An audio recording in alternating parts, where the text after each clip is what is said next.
conducting themselves in a free, transparent, and fair election in a manner that is not inclined to any one party or any candidate. The IGP is in charge of security. The IGP must sign on behalf of the security services that the security services will act professionally in their conduct before, during, and after the election. The Chief Justice, if there are disputes in the election, they are going to come to the courts. We need the Chief Justice, and Madam Christine, now you can inform her, to sign the Peace Pact. That the judges will conduct themselves in a way that when disputes arise from the election, they will fairly adjudicate those disputes in order that it does not lead to crisis.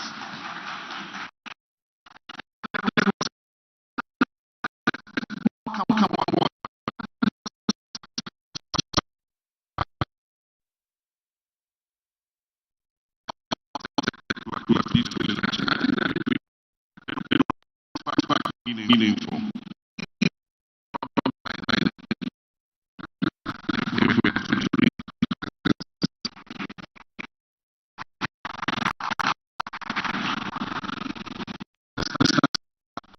And it has been the sector of our democratic. When you have removed somebody from a position,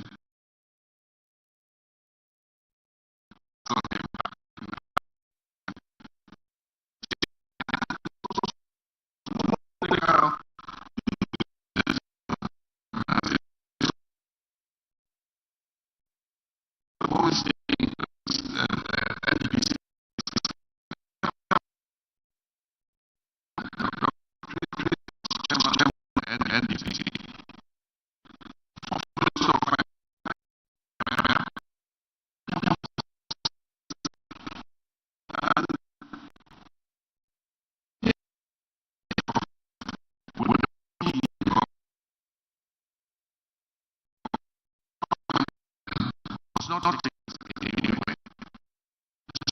Extensive consultation was held, and we came out with a 40-year development plan. I thought that if a new government came, they will take it and tweak it. Maybe there might be some things they don't agree with, there are some things they agree with, they'll tweak it, but we'll all essentially continue to follow on that path. The nemesis of our economic progress is the start and stop that we adopt in our economic planning.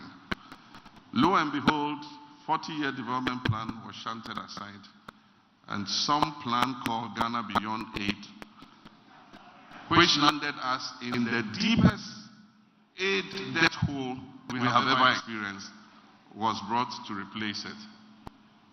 Recently, I hear that this government is trying to put some long-term development plan in place. We are happy to look at the work they've done, get our people to join, and work and see how we can, by consensus, agree across partisan lines, a national development plan that all of us will follow, no matter which party comes into office. We're social democrats. They are conservatives. They might want to tweak something or other there, but I think that we must agree on the foundation and the basis of our long-term plan, which we all agree to. And no matter which government comes into office, we'll just continue to have good measurables to be able to see the progress we're making, whether in 40 years or 50 years or whatever the period of time should be. The issue of unemployment is a very complex issue. We have a fast-growing population, and so the number of young people is growing very fast. It is determined that more than 65% of our population is under 35. And with the senior high school, we're having more of our young people pass through secondary school. And many of them coming out either who go to university, or if they are not able to go to university after senior high school, they are looking for a blue-collar job, something like that. And so there's a crisis that we are faced with.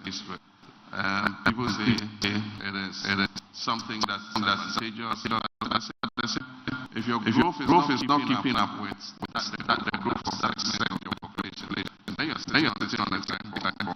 And that is where our problem is. Our growth has been inconsistent because a faster growth of the economy naturally throws up jobs in the job market. And so how do we accelerate our growth so that money is circulating, businesses are being established, and people are getting employment? No artificial job mechanisms will work. NAPCO and all those things, they are palliatives. It's just like putting plaster on the wound. It is not going to cure the wound unless you put medicine on it. And so we must look at the things that will create more jobs in the space. We've come out with our suggestion, and everybody is entitled to his. And our suggestion is that even with the existing businesses, if we incentivize to increase production and go beyond the 8-hour working period, even if it's for 16 hours, it will.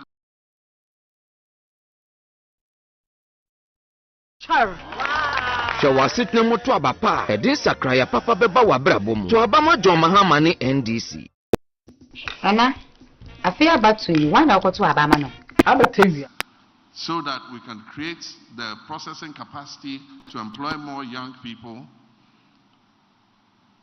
What are the things that we must invest in to create more entrepreneurs amongst our young people? Not everybody who comes out of a school must be destined to be employed by somebody. There are others who could be empowered to become entrepreneurs. And that's why when we were in government, we established the Ghana Exim Bank. It was supposed to assist young businesses to be able to grow. Unfortunately, it's become a trust fund for political apathy instead of being used for what it was supposed to be used for.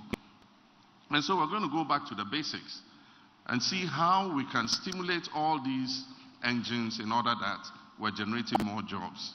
How many people can the public sector employ? Not more than, currently I think there are about 900,000 employees in the public sector, out of a population of 33 million.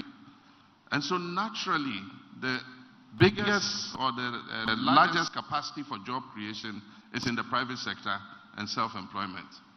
Aside from that, we need to tweak our skill sets because we're producing too many people in the humanities and in management. And so everybody is doing an MBA, everybody is doing marketing, everybody is doing, so there's a saturation of graduates in those sectors.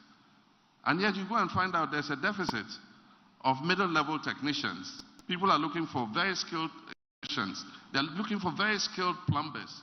They're looking for very skilled welders, and we don't have enough of them. And so how do we tweak our skill sets so that our young people are going into those areas where employment generation is easier than everybody going to do an MBA, everybody going to do business management, everybody going to do marketing, everybody to do history, and all that. And so that is one of the things that we need to look at. The way we can do it is to increase capacity in vocational and technical training.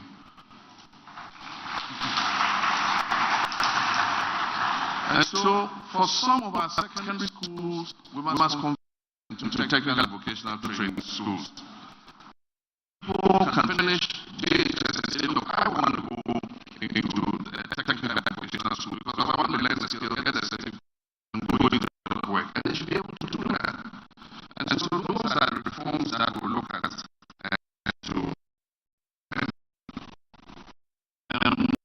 We consult professionals in appointments to, I didn't really understand the question, which is like the Director General of the Ghana Health Service. We should call all health professionals together and ask them, who do you want to be the Director General of the Ghana Health Service? Some of those appointments,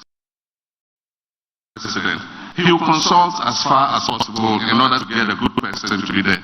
But you cannot universally consult in order to fill one position or the other. And so what we must look for is people who have merit and people who can bring a change to where you're posting them to, and not just bring people because they are political party affiliates and so on and so forth. You might have a person who can achieve results for you in a particular area. He's not partisan, but the work that he does would be a credit to your political party because it will bring quality and progress into the area. With professionals, we will always need professionals. And that is one of the reasons that we were expanding the infrastructure in the health space. By building more CHIPS compounds, by building more polyclinics, by building more hospitals, so that we create more space for absorbing health professionals as they come out of school. And so once that expansion is taking place, there will be a demand and a need for them. But I have said that even as we're employing health professionals, we must also be taking into consideration where we have excess of health professionals to see how we can sign agreements for foreign countries, allow them to go on fixed term migration service, go and work for 4 or 5 years, gain some experience, and come back home. They'll come back home with more experience and come and join the service again. And so helping nurses to improve their qualification and experience to be able to go and work outside for a period of time and come back is something that we will also consider, even as we're doing yearly postings of these professionals as they come out of school. And so that's, I think, is how we work on it. My comrade Compo spoke about equal pay. This is what we worked on for many years as the investor pay structure, which is the single point. And negotiations, we eventually came out with the Ghana Universal Salary Structure, which was the famous single point. Since we left office, I hear the single spine no longer exists. The spine is broken because some people have been taking the spine and their sentences have been improved, while others have been market time. And so what we're trying to achieve by equality in terms of work and pay has been dislodged again. And so you go to some public offices, same proficiency, same qualification, same skill, but one because they are secretary in a certain establishment and three times what their colleague in other establishments, and it's unfair, it's unjust. And that is what we try to cure by the GUSS. But we will listen to labor and we will work with you, our partners, and see what we can do to come up with a fair remuneration system in public services. You cannot get complete equality, but at least you get fairness in terms of how people are remunerated in the public service. And with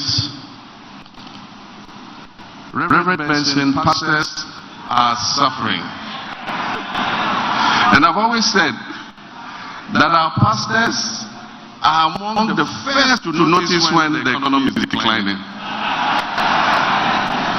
When the economy is declining and the disposable income of your congregation is dwindling, you will see it in the collection bowl. You will see it.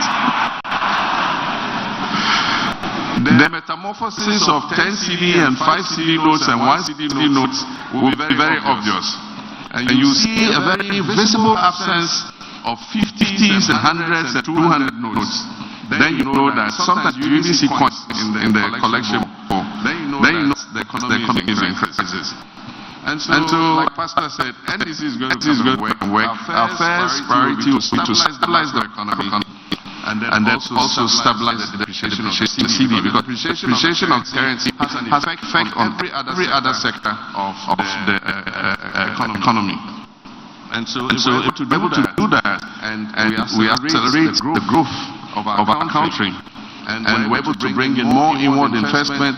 This government has sacked most of the players in the upstream sector, for 8 years, there has been no single addition to our oil and gas production.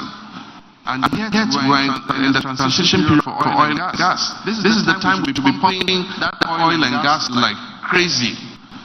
Because the transition is happening, we're going into cleaner energy. And a time will come when you have what we call stranded assets.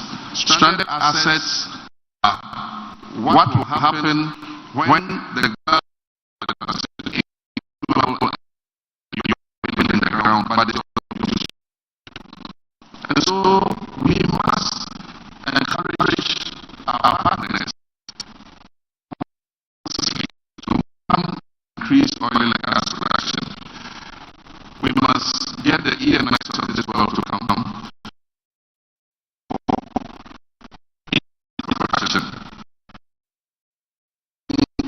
our electricity more expensive than having to import liquid crude oil to fire some of the thermal plants. A Shaba gas processing plant is the most transformational investment that has been made in this country. That is the next most transformational plant, that investment that has been made. And thank the memory of our late President Jonathan for that. I came and continued and commissioned it. But